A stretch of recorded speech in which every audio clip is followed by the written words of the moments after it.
Welcome back to Off the Record. My name is Strider Bigler, and we're bringing you some shocking news out of New York last week.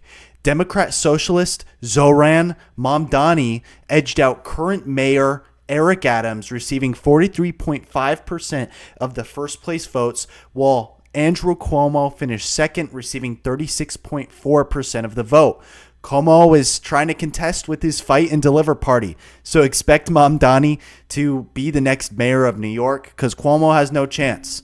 The Democrats, who just lost the presidency, the Senate, and the House, due to being too far left, just brought in a candidate who is even further left.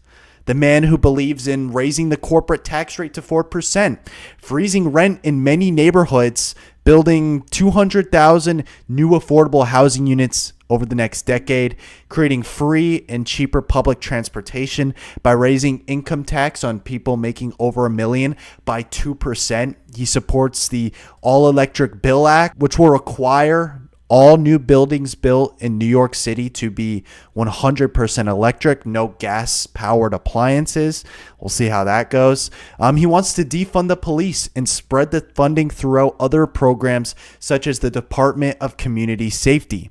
He wants to invest $65 million into gender-affirming healthcare of transgender people. And he wants to bar ICE from schools and hospitals and city properties without a warrant. If he pushed those kind of policies for a national election, like the presidency, he would lose in a landslide. But he just won the biggest city in America and one of the most powerful cities in the world. Why?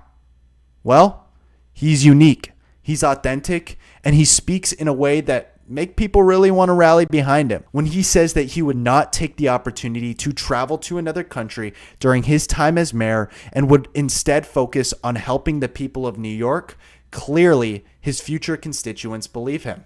Much of what made Donald Trump so relatable is that a large number of people felt like he was fighting for them.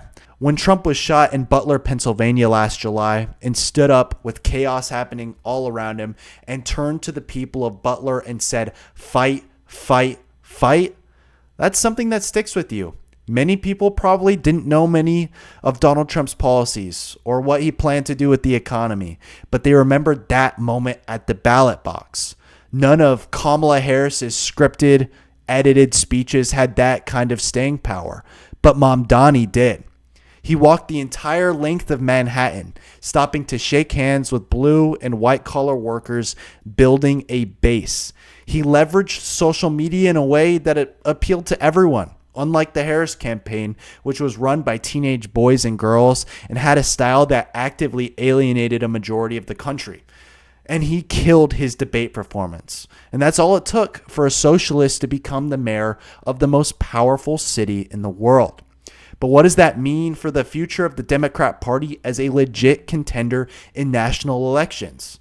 Well, it doesn't look very good. This last election was a rejection of the lengths the Democrat Party had gone to lean into the progressive movement. In America, we can assume 25% of Democrat voters are far left progressive, and you can assume that 25% of Republican voters are far right extremists. Now, where does that leave the rest of the 50%? Well, that's a middle ground. And that's where elections are won and lost. By leaning into a candidate like Zohran, Democrats are actively alienating that 25% that is leaning left but a moderate.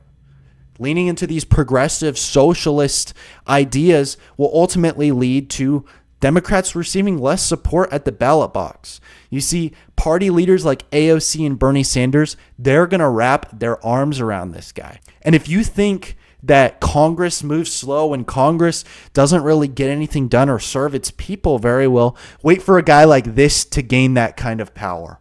Mayor is one thing, but if this guy moves up the ranks and holds either a Senate seat or a seat in the House, you could see that become a trend across sanctuary cities in America.